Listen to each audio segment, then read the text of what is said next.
विकेश इतना ऊपर पहुंच गए, मेरी हालत खराब हो रही है।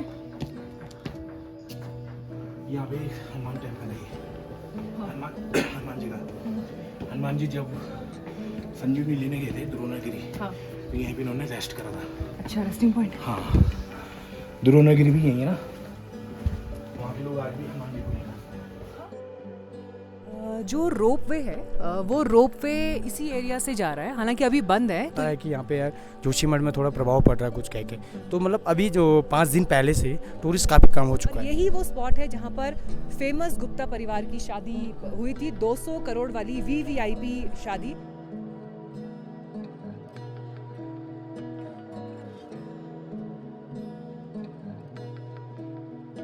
जैसे जोशीमठ को नुकसान होता है और यहाँ पे टूरिस्ट नहीं आते हैं, तो हमारी जो पहली सीढ़ी है जो हम है निचले, हम पे सबसे पहला प्रभाव पड़ता है। नमस्कार, मैं पिछले 4 दिन से लगातार जोशीमठ में मौजूद हूँ और जोशीमठ के संकट की हर ग्राउंड रिपोर्ट आप तक पहुँचा रही हूँ, लोगों से बात की। लेकिन आज मैं आपको जोशीमठ के संकट का वो पहलू दिखाने जा रही हूँ जिस पर शायद अब तक उतना ध्यान नहीं गया है। इस वक्त मैं मौजूद हूँ जोशीमठ से करीब 16-17 किलोमीटर ऊपर औली में। औली जो कि अपने एडवेंचर स्पोर्ट्स के लिए जाना जाता है, अपनी स्कीइंग के लिए जाना जाता है, अपनी खूबसूरत वादियों के लिए जाना जाता है। यहाँ पर एडवेंचर स्पोर्ट्स के शौकीन पहुँचते हैं। फरवरी में यहाँ पर विंटर गेम्स प्रस्तावित हैं, होंगे या नहीं होंगे ये अभी मालूम नहीं।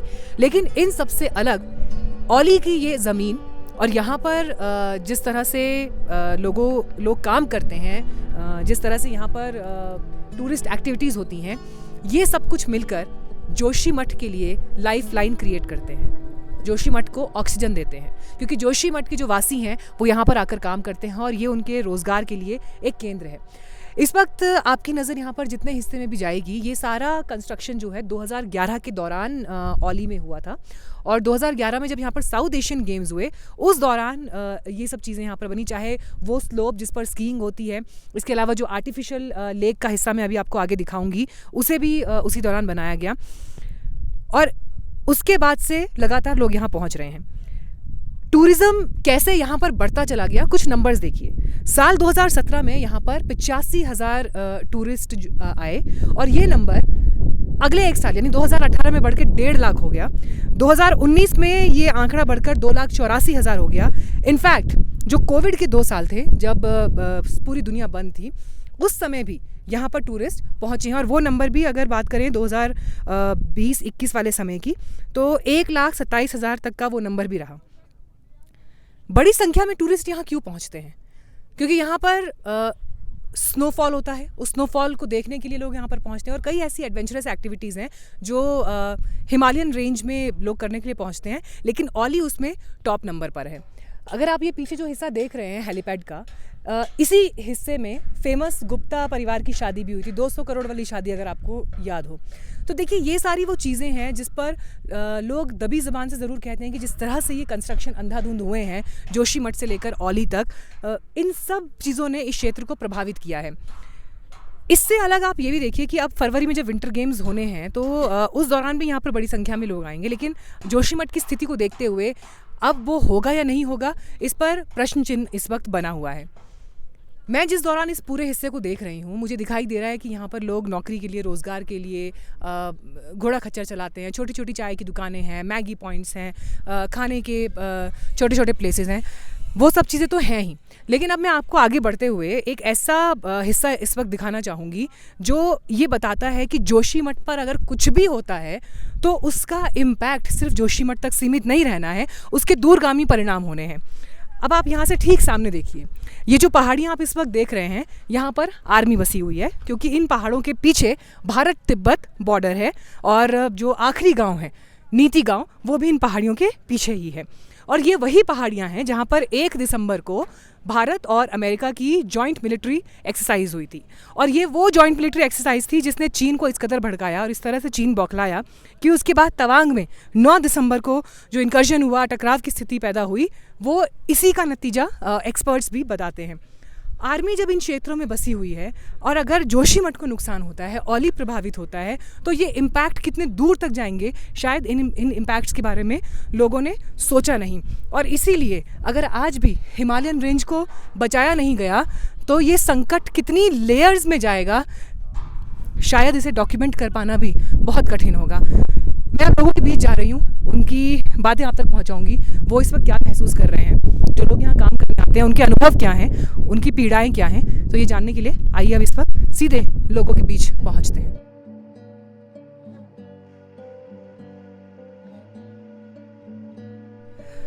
इस वक्त हम ओली चेयर कार पर हैं क्योंकि टूरिस्ट यहाँ पर बड़ी संख्या में आते हैं। हालांकि अभी बर्फ़ नहीं गिरी है तो इस बार स्कीइंग और ये सब तो नहीं हो पा रहा है। मेरे साथ इस वक्त विकेश डिमरी हैं।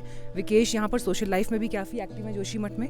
उससे अलग एडवेंचर स्पोर्ट्स में और होटल इंडस्ट्री में, इन सब चीज़ों में ये काम कर रहे हैं। लेकिन विकेश, अभी आज अब आप हमें यहाँ पर स्पेशली लेकर आए ये दिखाने के लिए कि वो लोग जो सिर्फ ये सोच रहे हैं कि जोशीमठ का संकट है, उन्हें ये नहीं पता कि जोशीमठ के आसपास और क्या क्या है जो संकट के घेरे में है, और उन्हीं में से एक केंद्र ओली भी है। अभी हम जोशीमठ से एग्जैक्टली कितने किलोमीटर ऊपर है आगे? जोशीमठ से हम अभी हैं 15 किलोमीटर ऊपर। और हाँ जी, बुजुर्ग देखिए, कपल था। देखिए, ये टूरिस्ट की मस्ती है, ये वो आनंद है जिसके लिए वो यहाँ पर आते हैं। लेकिन ये आनंद बाहर से आने वालों के लिए है। विकेश जैसे लोग जो यहाँ पर काम करते हैं वो तो हर एक सेकंड, हर एक घड़ी को इस वक्त पीड़ा में और तकलीफ़ में ही देख रहे हैं कि उनकी आंखों के सामने उनका घर बार व्यापार उजड़ रहा है। विकेश, इस बार टूरिस्ट कम है पहले से? हाँ जी, इस बार थोड़ा सा कम टूरिस्ट है क्योंकि एक तो स्नोफॉल अभी हुआ नहीं इस बार होली में। दूसरा जो जोशीमठ में चल रहा है अभी क्रैकिंग वगैरह आ रही है, उसकी वजह से भी टूरिस्ट काफ़ी कम है अभी। उत्तराखंड में स्पेसिफिकली अगर मैं इस रेंज की बात करूं तो ओली जिस तरह से विकसित हुआ है एक टूरिस्ट सेंटर के रूप में, उस हिसाब से एक कमर्शियल वैल्यू बहुत है यहाँ की। मेरे ख्याल से मैंने यहाँ पे होटल वगैरह में जितने लड़कों से पूछा कि आप कहाँ के रहने वाले हो, तो ज़्यादातर आई थिंक 99% जोशीमठ के थे। और यहाँ भी मैंने देखा जो गाइड्स हैं या जो यहाँ इस टेक्निकल काम में जुड़े हुए हैं, लोगों को हेल्प कर रहे हैं, चाय पानी कॉफ़ी कुछ भी सुविधा जो यहाँ प्रोवाइड कर रहे हैं वो सब लोकल्स हैं, स्थानीय हैं। यानी एम्प्लॉयमेंट ओली जोशीमठ के लोगों को देता है। हाँ जी, देखिए जो हमारा ये ओली है यहाँ पे लोग ज़्यादा एम्प्लॉयमेंट लड़कों को, लोकल लोग के लिए ज़्यादा अच्छा है। बिजनेस से लेके हर चीज़ में लोकल काफ़ी इन्वॉल्व है यहाँ पे, बाहर का कोई नहीं है यहाँ पे।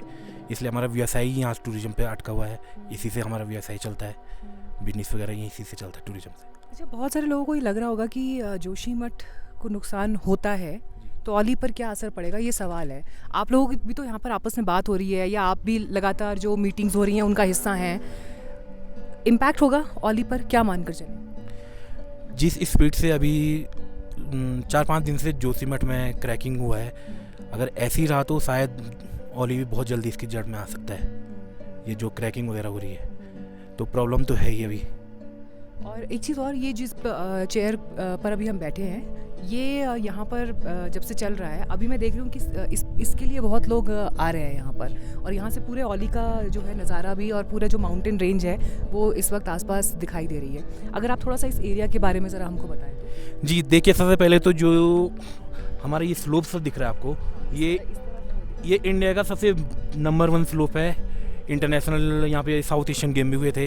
अभी फेब में यहाँ पे फिश रेस भी होना है, FIS जो इंटरनेशनल इसकी फेडरेशन कराती है, इन्हीं स्लोप पे होता है। इंडिया में नंबर 1 है अभी, ओली का ही बेस्ट है। और ये अभी हमारा पॉइंट आ चुका है उतरने का। यहाँ पर हम उतरेंगे। हाँ जी, हाँ जी, ओके।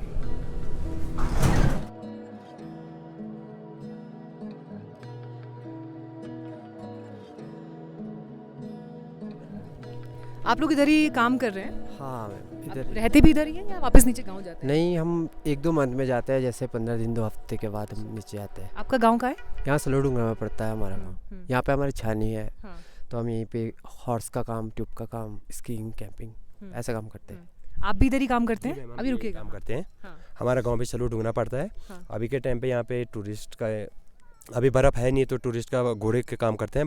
में अगर बर्फ़ पड़ गई तो यहाँ पे जैसे स्कीइंग हो गया, ट्यूब स्लाइडिंग एक्टिविटीज़ हो गया, वो करवाते हैं हमें। जोशीमठ में जो संकट आ रहा है उसके बाद मेरे को बड़ी चिंता है इस बात की कि जो लोग यहाँ काम करते हैं उनके लिए सिस्टम, सुविधाएं, व्यवस्थाएं कैसी रहेंगी? काफ़ी चिंता है, जैसे हमारा घर रोजगार, रोजी रोटी चलती है, आजीविका चलती है, वो सब कुछ टूरिस्ट ही पे है। तो इस हिसाब से हमें थोड़ा दिक्कतों का ज़्यादा सामना करना पड़ा हमें। जी, आप लोगों के मन में भी है ये सवाल, ये चिंताएं कि क्या होगा अगर जोशीमठ को नुकसान होता है? अगर मैम जैसे जोशीमठ को नुकसान होता है और यहाँ पे टूरिस्ट नहीं आते हैं तो हमारी जो पहली सीढ़ी है, जो हम है निचले, हम पे सबसे पहला प्रभाव पड़ता है।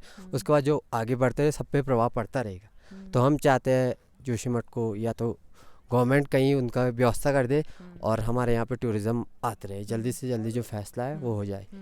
आप लोगों के लिए अभी कितने लोग हैं जो यहाँ पर काम कर रहे हैं? परिवार में कितने लोग हैं जिनका सीधा कनेक्शन यहाँ से जुड़ता है? अभी तो मैम यहाँ पे लगभग हमारे जो हमारे यहाँ पे बंदे हैं यहाँ पे लगभग 100 से 150 लोग हैं काम करने वाले। कोई कैंप वाले हैं, कोई स्कीइंग वाले हैं, कोई बाइक वाले हैं, कोई जिप्सी वाले हैं, अदरवाइज़ कोई गाइड है यहाँ पे ट्रैकिंग का जो काम करते हैं। तो अदरवाइज़ थोड़ा इससे प्रभाव पड़ गया हमारा टूरिज्म को। जो हमारे जोशीमठ में भी ये भूखलन का ये चल रहा है तो काफ़ी सारा टूरिस्ट बहुत कम हो गए यहाँ। एक चीज़ मुझे और बताइए कि जैसे अभी वीकेंड है ना, सैटरडे संडे का ये समय चल रहा है, तो वीकेंड पर कितने यहाँ पे टूरिस्ट होते थे और आज कम है, ज़्यादा है, क्या स्टेटस है आज का? पिछली बार अभी मैम वीकेंड पे जो हमारा टूरिस्ट था, अभी पिछले महीने वाले वीकेंड में कितने टूरिस्ट थे? बहुत सारा टूरिस्ट था। हम लोग को तो फुर्सत नहीं था उस समय। तो आदमी सुबह उठ जाता था 7 बजे, शाम को सीधा शामी बसती थी 7 बजे। अच्छा, हाँ, इतना सारा पूरा भरा रहता था ये? पूरा पैक रहता था, इधर पैर रखने की जगह नहीं रहते थे। और आज पूरा खाली है, मतलब आई थिंक कितने लोग आए होंगे सुबह से यहाँ पे मैम अभी लगभग 100 से 150 200। हाँ, और जिस वीकेंड की आप बात कर रहे हैं उस टाइम कितने लोग आए होंगे? वीकेंड में मैम लगभग 2000-3000 लोग सुबह अर्ली मॉर्निंग रहते थे। अदरवाइज यहाँ की बात कर रहा हूँ मैं, जो हमारा टावर नंबर 10 है आगे पॉइंट, वहाँ पे भी काफ़ी सारा टूरिस्ट रहता था। तो वहाँ पे लगभग 2000-3000 टूरिस्ट वहाँ पे, तो टोटल मिला के 7-8 हज़ार टूरिस्ट ओली में रहता था। कुछ लोग गाड़ी से आते थे, कुछ लोग बाई वॉक करके तो आते थे। मतलब बहुत सारा हम लोग को टाइम नहीं मिलता था।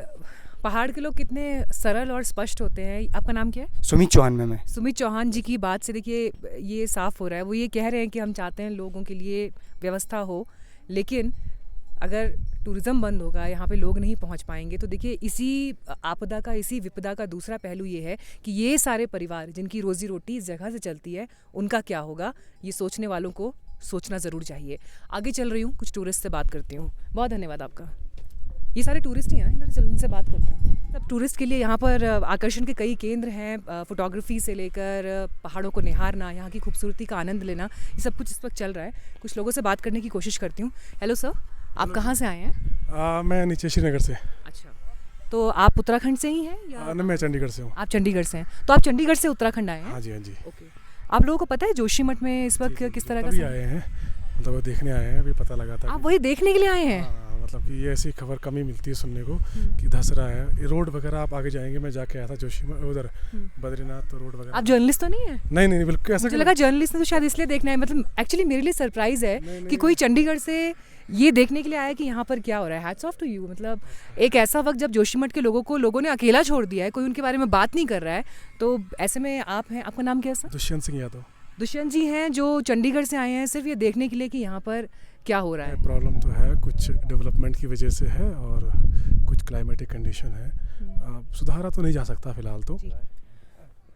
हेलो सर, क्या नाम है सर आपका? जी, मेरा आनंद नाम है। आनंद जी, आप कहाँ से आए हैं? मैं भोपाल से, एमपी से हूँ। अच्छा, आप लोग 3 दोस्त, मतलब एक आए हैं चंडीगढ़ से, एक आए हैं पटना से, एक आए हैं भोपाल से। हाँ। आपने तो पूरा मिनी इंडिया जो है यहाँ पर जो आज ओली में ले आए हैं। हाँ जी, बिल्कुल। बेसिकली ऐसे मैं बिलोंग सर्विस करता हूँ यहाँ पे, बीआरओ में हूँ, ग्रिफ में।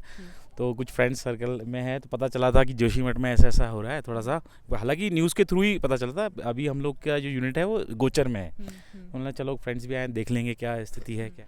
यहाँ पर जब टूरिस्ट से बात कर रही हूँ तो मुझे गुरप्रीत जी और नवीन जी मिले हैं। हाय, आप दिल्ली से आए हैं? जी। अच्छा, आप लोगों को जोशीमठ के बारे में कुछ सुनने में आया, पता चला कि वहाँ कुछ ऐसा संकट हो रहा है? ऑन द वे थे मैम, तो बाई का मतलब उन्होंने न्यूज़ देखी होगी तो पता लगा था कुछ, मतलब पहाड़ वगैरह जो है वो खिसक गए हैं। इस वक्त यहाँ पर टूरिस्ट मुझे बहुत कम दिखाई दे रहे हैं क्योंकि बर्फ़ नहीं गिरी है। बर्फ़ होती तो विकेश मेरे ख्याल से ये पूरा का पूरा एकदम एरिया स्नो कवर्ड होता है ना? हाँ जी, जब मैं एक बार पहले आई हूँ उस समय मैंने देखा है इसको। जब बर्फ़ होती है तो ये तो पूरा कवर रहता है, पूरा वाइट रहता है ये पूरा। यहाँ पे आपको स्कीइंग एक्टिविटी जितनी मिलती है सारी देखने को मिलेगी यहाँ पे। यहाँ पे क्या क्या है जो टूरिस्ट के लिए पॉइंट ऑफ अट्रैक्शन रहता है? देखिए, सबसे पहले तो ये सामने हमारी है नंदा देवी पीक, और उसके बाद हमारा ये आता है, ये आर्टिफिशियल लेक है जिससे हमारा आर्टिफिशियल स्नो बनता है जो स्लोप पे स्कीइंग के लिए काम आता है। ये मैन मेड लेक है। उसके बाद ये पीक आते हैं, हम फिर सामने आते हैं, फिर ये है सामने बरमल। हाँ, ये बरमल। अच्छा, ये पिछली रिपोर्ट में मैंने अपने दर्शकों को बरमल पहाड़ी बताई थी, ब्रह्म कमल से निकला हुआ ये है बरमल। और इस पे लोग जाते हैं ट्रैकिंग के लिए? ये तो मतलब अनक्लाइम्ड है सारी पीक अनक्लाइम्ड है। हाँ, उसके बाद हम और आते हैं लेफ्ट में, ये है हमारा हाथी घोड़ा पालकी। और उसके बाद हम सामने जाएंगे, ये है हमारा नीलगिरी जिसपे बादल लगे हैं अभी। बादल हाँ जी, हाँ जी, उसी के थोड़ा सा और लेफ्ट में जाएंगे, हल्का बेस में है यहाँ पे हमारा हेमकुंड और वैली ऑफ फ्लावर और सामने जाएंगे, अभी यहाँ पे शायद कम दिख रहा है, इसके पीछे है आपका बद्रीनाथ। हाँ जी, और ओली का जो हमारा ये आपको ट्रैक दिख रहा है, ये हमारा बिगनर्स स्लोप है। यहाँ पे जितने भी टूरिस्ट आते हैं सीखने के लिए उनको इसी स्लोप पे कराते हैं हम, जो सामने दिख रहा है। हाँ जी, अच्छा, स्कीइंग यहाँ पर होती है इस हाँ, स्लोप पर। beginner। अभी क्योंकि आपको बर्फ नहीं दिख रही है इसलिए आपको ये बिल्कुल ऐसे मिट्टी जैसा मैदान दिखाई दे रहा है, लेकिन अब इमेजिन करिए, आपने कई फोटोज भी ओली के देखे होंगे, यहाँ पर जब पूरी स्नो होती है तो बिगनर्स के लिए ये है जो शुरू में अभी सीख रहे हैं। हाँ जी, हाँ जी, ये बिगनर्स के लिए जो भी कोर्सेज होते हैं यहाँ पे ओली में, वो सारे इसी स्लोप पे होते हैं। और हमारे पीछे राइट हैंड साइड में जो कंपटीशन होते हैं नेशनल इंटरनेशनल, वो राइट में होते हैं, पीछे है इस साइड है वो स्लोप यहाँ पे है। जो रोपवे है वो रोपवे इसी एरिया से जा रहा है, हालांकि अभी बंद है। तो ये जो मैं ऊपर रोपवे के लिए जो प्रिपरेशन देख रही हूँ, ये पॉइंट नंबर 8 है और ये पॉइंट नंबर 10 है। 10, हाँ जी, जो रोप है ये हमारा 4 किलोमीटर का, जो ये जोशीमठ से निकलते हैं और अपर पॉइंट इसका 10 नंबर टावर है, ये ओली का सबसे टॉप पॉइंट है। और जो यहाँ पे एक स्टेशन और है हमारा सब स्टेशन 8 नंबर टावर, यहाँ पे लोग उतरते हैं और जो गेस्ट हाउस वगैरह है वो यहीं पे मिलते हैं। हाँ जी, ओके, थैंक यू।